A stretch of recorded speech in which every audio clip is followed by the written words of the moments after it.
இந்த வீடியோ பார்த்தீங்கன்னா போன வீடியோட கண்டினியூஷன் தான். இந்த வீடியோ நம்ம என்ன பார்க்க போறோம்னு பார்த்தீங்கன்னா நார்மல் டேஸ்ல நம்ம பைக் எப்படி சர்வீஸ் அண்ட் மெயின்டெனன்ஸ் பண்ணணும்னு சொல்லிட்டு ஸ்டெப்ஸ் சொல்ல போறேன். ஸோ இந்த வீடியோ ஃபுல்லாக பாருங்க, ஸ்கிப் பண்ணாம.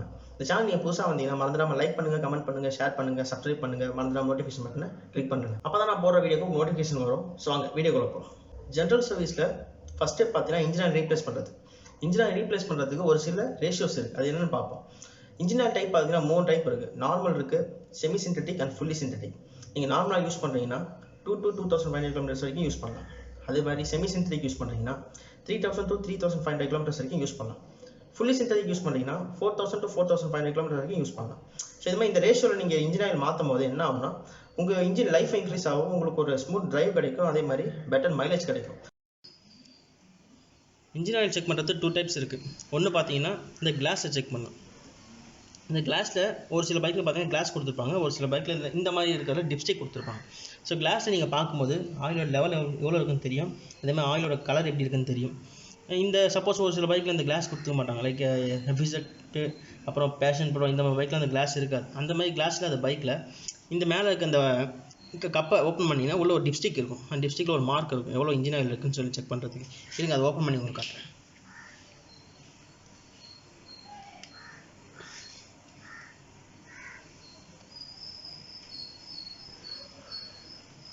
இந்த மாதிரி ஓப்பன் பண்ணும்போது இதுக்குள்ளே இவ்வளோ நீட்டுக்கு ஒரு ஸ்டிக் இருக்கும், இன்ஜினோட சைஸுக்கு ஏற்ற மாதிரி. அந்த ஸ்டிக்கில் ஒரு சின்ன மார்க்கிங் ஒன்று இருக்கும். அந்த மார்க்கிங்கில் நீங்கள் டிக் பண்ணி எடுக்கும்போது இன்ஜின் லெவல் தெரியும். ஸோ லெவல் கம்மியாக இருக்கா அதிகமாக இருக்குன்னு நீங்கள் அதை செக் பண்ணிக்கலாம். ஒவ்வொரு வாட்டியும் இன்ஜின் ஆயில் சேஞ்ச் பண்ணும்போது கம்பல்சரி இந்த ஆயில் ஃபில்டரை சேஞ்ச் பண்ணணும். இந்த பைக்கில் பார்த்தீங்கன்னா ஆயில் ஃபில்டர் வெளியே கொடுத்துருக்காங்க, ஒரு சில வண்டியில் பார்த்தீங்கன்னா ஆயில் ஃபில்டர் இன்ஜினுக்குள்ளார இருக்கும். ஸோ இந்த ஆயில் ஃபில்டர் நீங்கள் சேஞ்ச் பண்ணாமல் விட்டால் என்ன ஆகும்னா ஆல்ரெடி யூஸ் பண்ண இன்ஜின் ஆயிலில் இருக்க டஸ்ட் எல்லாம் பார்த்தீங்கன்னா இந்த ஆயில் ஃபில்டர் தான் லாக் ஆகிருக்கும். நீங்கள் இதை சேஞ்ச் பண்ணாமல் புது ஆயில் ஊற்றினாலும் அது யூஸ் கிடையாது. இந்த ஃபில்டர் வந்து ஆல்ரெடி பிளாக்ல இருக்கும், வேஸ்டேஜ்லாம் போயிட்டு பிளாக் ஆகிருக்கும். ஸோ நீங்கள் புது இன்ஜின் ஆயில் ஊற்றினாலும் இது சரியாக ஃபங்க்ஷன் பண்ண முடியாது. அதே மாதிரி இன்ஜின் ஹெட்டுக்கு வந்து சரியாக ஆயிலாக பம்ப் பண்ண முடியாது. ஸோ இது கம்பல்சரி ஒவ்வொரு சர்வீஸ்லையும் ஆயில் ஃபில்டரை சேஞ்ச் பண்ண வேண்டியது அவசியம். நெக்ஸ்ட் சேஞ்ச் பண்ண வேண்டியது என்னென்னு பார்த்தீங்கன்னா ஸ்பார்க் ப்ளக். இந்த ஸ்பார்க் ப்ளக் ஏன் சேஞ்ச் பண்ணணும்னு சொல்கிறேன்னா, இந்த ஸ்பார்க் ப்ளக் யூஸபிள் ரேஞ்ச் பார்த்தீங்கன்னா 10 to 15,000 கிலோமீட்டர்ஸ் தான். சப்போஸ் நீங்கள் 15,000 கிலோமீட்டர்ஸ் மேலே ஓட்டிகிட்டு இருக்கீங்க அப்படின்னா இது கண்டிப்பாக நீங்கள் சேஞ்ச் பண்ணணும். ஏன் சொல்கிறேன்னா, இது எப்போ ஃபெயிலியர் ஆகும்னு சொல்ல முடியாது. சப்போஸ் 10,000 கிலோமீட்டர்ஸில் தான் ரன் ஆகிட்டு இருக்கு, அதுக்குள்ளே சர்வீஸ் வந்துருச்சுன்னா ஒன்றும் ப்ராப்ளம் இல்லை. அதை கலட்டி ஜஸ்ட் க்ளீன் பண்ணி திருப்பி மாட்டினா போதும், எந்த வித ப்ராப்ளமும் இருக்காது. சப்போஸ் அதிகமாக ஓடிச்சு 15,000 கிலோமீட்டர்ஸ் மேலே ஓடிச்சுன்னா அதை சொல்ல முடியாது எப்போ ஃபெயிலியர் ஆகும். அது ஃபெயிலியர் ஆகிடுச்சுன்னா உங்கள் பைக் ஸ்டார்ட் ஆகலை. ஸோ கம்பல்சரி அப்போ 15,000 மேலே இந்த ஸ்பார்க் ப்ளக்கை சேஞ்ச் பண்ணிடுங்க. நெக்ஸ்ட்டு சர்வீஸில் சேஞ்ச் பண்ண வேண்டியது என்னென்னு பார்த்தீங்கன்னா ஏர் ஃபில்டர். ஏர் ஃபில்டர் வந்து ஒரு சில பைக்கில் லெஃப்ட்டில் இருக்கும், அப்படின்னா ஒரு சில பைக்கில் சீட் கீழே இருக்கும். ஏர் ஃபில்டர் கண்டிப்பாக 10,000 கிலோமீட்டர்ஸ் ஒன்ஸ் வந்து ரீப்ளேஸ் பண்ணணும். அந்த 10,000 கிலோமீட்டர்ஸ்க்குள்ளே நீங்கள் க்ளீன் பண்ணி போட்டால் ப்ராப்ளம் இல்லை. சப்போஸ் ஏர் ஃபில்டர் டஸ்ட் ஆகி பிளாக் ஆகிடுச்சுன்னா உங்களுக்கு பைக்கு சரியான மைலேஜ் வராது, பிக்கப் இருக்காது. ஸோ கம்பல்சரி பார்த்தீங்கன்னா 10,000 கிலோமீட்டர்ஸ் ஒன்ஸ் வந்து இந்த ஏர் ஃபில்டர் க்ளீன் பண்ணி போடணும்.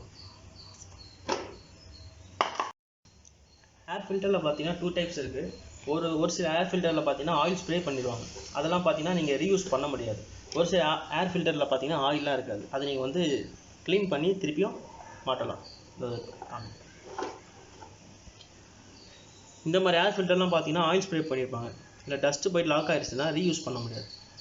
அதே மாதிரி இதோட ரேட்டும் பார்த்தீங்கன்னா கொஞ்சம் கம்மியாக தான் இருக்கும். இந்த மாதிரி ஏர் ஃபில்டரில் ஆயில் ஸ்ப்ரேலாம் பண்ணியிருக்க மாட்டாங்க. ஸோ இதை நீங்கள் ரீயூஸ் பண்ணலாம். க்ளீன் பண்ணிவிட்டு ஏர் ப்ரெஷர் வச்சு க்ளீன் பண்ணிவிட்டு, இல்லை வீட்டில் இருக்க ப்ரெஷ் வச்சு க்ளீன் பண்ணிவிட்டு நீங்கள் ரீயூஸ் பண்ணலாம் 10,000 கிலோமீட்டர்ஸ் வரைக்கும். ஸோ டோட்டலாக இந்த 3 தான், அதாவது engine oil, spark plug, air filter, இந்த 3ம் பார்த்தீங்கன்னா அதுக்கேற்ற டைம் ஃப்ரேமில் கம்பல்சரி ரீப்ளேஸ் பண்ணிடணும். இந்த 3 தான் பார்த்தீங்கன்னா major general service. Engine cooling system. Engine cooling system வந்து 3 டைப்ஸ் இருக்குது. ஒன்று பார்த்தீங்கன்னா ஏர் கூல்டு, இன்னொன்று ஆயில் கூல்டு, இன்னொன்று வந்து லிக்விட் கூல்டு. இந்த டைப் பார்த்தீங்கன்னா இது பேர் வந்து லிக்விட் கூல்டுன்னு சொல்லுவாங்க. இந்த மாதிரி ஹெட் அண்ட் போர்டில் லைனாக இருக்கிறது இந்த மாதிரி டைப் எல்லாமே பார்த்தீங்கன்னா ஏர் கூல்டுன்னு சொல்லுவாங்க.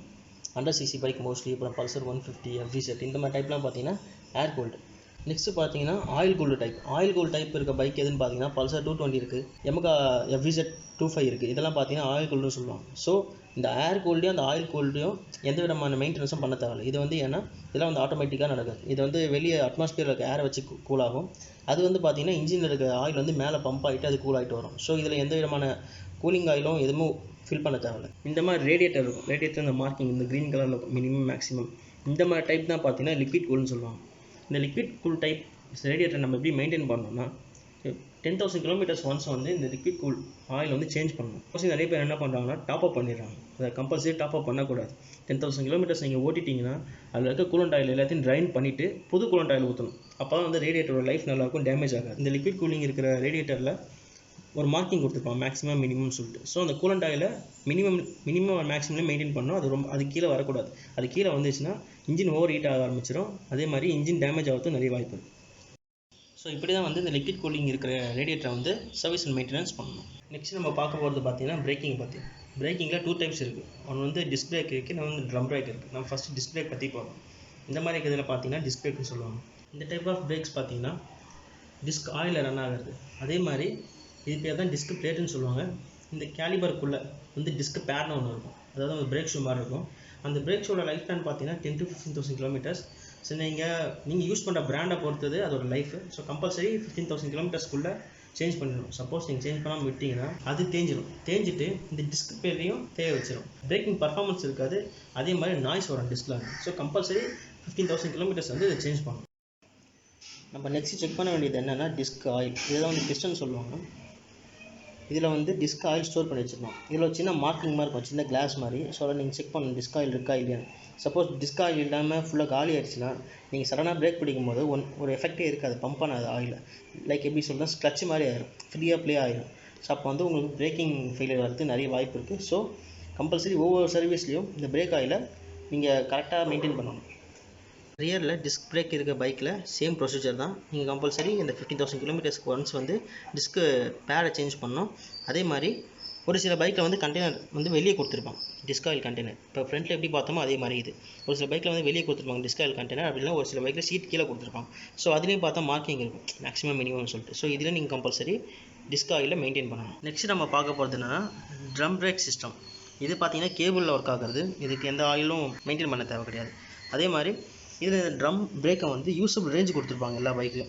ஸோ அந்த யூஸபிள் ரேஞ்ச் வந்து கம்பல்சரி பார்த்தீங்கன்னா ஒரு 80% தான் நீங்கள் யூஸ் பண்ணணும். ஃபுல் டைட் வச்சு யூஸ் பண்ணக்கூடாது.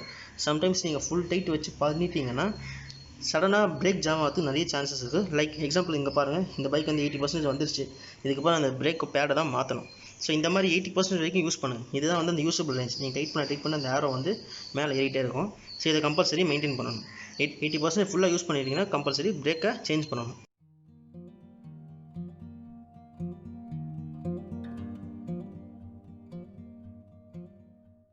ஸோ நெக்ஸ்ட்டு பார்த்தீங்கன்னா ரியர் ட்ரம் பிரேக்லேயும் சேம் சிஸ்டம் தான். பட் கேபிள் இருக்காது. இது வந்து ராடில் ஒர்க் ஆகும். பட் அந்த யூஸபிள் ரேஞ்செலாம் பார்த்தீங்கன்னா சேம் தான். இதில் பார்த்தீங்கன்னா இப்போ 30% யூஸ் ஆயிருக்கு. ஸோ இந்த மாதிரி மெயின்டைன் பண்ணி பிரேக்கை சர்வீஸ் பண்ணிங்கன்னா உங்களுக்கு எந்த விதமாக பிரேக் ஃபெயிலியர், அதே மாதிரி எந்த விதமாக நாய்ஸ் வராது பிரேக்கில். இந்த மாதிரி செயின் டைப் டிரான்ஸ்மிஷன் இருக்க பைக்குலாம் பார்த்தீங்கன்னா செப்பரேட்டாக கியர் ஆயில் எதுவும் கிடையாது, அது இன்ஜின் ஆயில் தான் ரன் ஆகும். நெக்ஸ்ட்டு பார்த்தீங்கன்னா இந்த மாதிரி செயின் டைப் டிரான்ஸ்மிஷனில் 2 இருக்குது. ஒன்று வந்து கவர்டாக இருக்கும், இன்னொன்று வந்து கவர் பண்ணாமல் இருக்கும். இது வந்து கவர் பண்ணாத டைப். இது எப்படி மெயின்டைன் பண்ணணும்னா ஒவ்வொரு வாட்டியும், அதாவது இப்போது சர்வீஸ் போகுதுன்னா ஒன்று செயின் கிளீனர் அப்படிலாம் வந்து கெரோசினை வச்சு ஃபுல்லாக வாஷ் பண்ணி க்ளீன் பண்ணி முடிச்ச அப்புறம் இந்த மாதிரி செயின் கார்டு இல்லாத பைக்குக்கெலாம் பார்த்தீங்கன்னா நீங்கள் கம்பல்சரி கிரீஸ் யூஸ் பண்ணக்கூடாது. கிரீஸ் ஏன் யூஸ் பண்ணக்கூடாதுன்னு சொல்கிறேன்னா ரோட்டில் இருக்க டஸ்ட்டு மண்ணெல்லாம் பார்த்தீங்கன்னா கிரீஸில் போய் ஒட்டிட்டு செயினில் நாய்ஸ் வர ஆரம்பிச்சு அது மாதிரி செயின் வந்து தேய ஆரம்பிச்சிடும். ஸோ நீங்கள் என்ன பண்ணுறீங்கன்னா கியர் ஆயில் அப்படி இல்லைன்னா செயின் லூப் வீக்லி 2 வாட்டி நீங்கள் ஸ்ப்ரே பண்ணிங்கன்னா உங்கள் செயின் வந்து லைஃப் நல்லாயிருக்கும். அதே மாதிரி எந்த விதமான நாய்ஸும் இருக்காது. செயினோட ப்ளே பார்க்கணும். ஃபஸ்ட்டு செயின் ப்ளே வந்து ப்ராப்பராக இருக்கணும். ஓவர் லூஸ் ஆகிருந்துச்சுனாலும் செயின் நாய்ஸ் வரும். அதே மாதிரி ஓவர் டைட்டாக இருந்துச்சுனாலும் செயின் நாய்ஸ் வரும். ஸோ ப்ராப்பரான டைட்டில் வச்சிங்கன்னா உங்களுக்கு வந்து டிரைவிங் வந்து ஸ்மூத்தாக இருக்கும். அதே மாதிரி செயின்லேருந்து எந்த வித நாய்ஸும் வராது. ஸோ கம்பல்சரி பார்த்தீங்கன்னா செயின் ப்ளே ப்ராப்பராக இருக்கும். இந்த மாதிரி செயின் கார்டு இருக்க பைக்கெலாம் பார்த்தா சேம் ப்ரொசீஜர் தான். கெரோசின் இல்லை செயின் கிளீனரை போட்டு க்ளீன் பண்ணிவிட்டு இந்த மாதிரி பைக்கெலாம் நீங்கள் வந்து தாராளமாக கிரீஸ் யூஸ் பண்ணலாம், செயினில் போய் யூஸ் பண்ணலாம். ஏன்னா இதெல்லாம் வந்து டஸ்ட்டு உள்ளே போகாது. அதே மாதிரி வந்து செயின் தேய்மானம் ஆகாது. ஸோ இதுக்கெல்லாம் நீங்கள் தாராளமாக வந்து கிரீஸ் யூஸ் பண்ணலாம். அதே மாதிரி சேம் மெத்தட் தான். அதே மாதிரி சேம் ப்ளே வைக்கணும். சேம் ப்ளே இருந்துச்சுன்னா உங்களுக்கு எந்த விதமான நாய்ஸ் இருக்காது, டிரைவும் ஸ்மூத்தாக இருக்கும். சர்வீஸில் நம்ம எக்ஸ்ட்ராவாக செக் பண்ண வேண்டியது என்னென்னா கிளட்ச் கேபிள் வந்து ஒரு 20,000 to 25,000 கிலோமீட்டர்ஸில் நீங்கள் சேஞ்ச் பண்ணிட்டீங்கன்னா யூஸ்ஃபுல்லாக இருக்கும். ஏன்னா அது எப்போ கட் ஆகும் தெரியாது.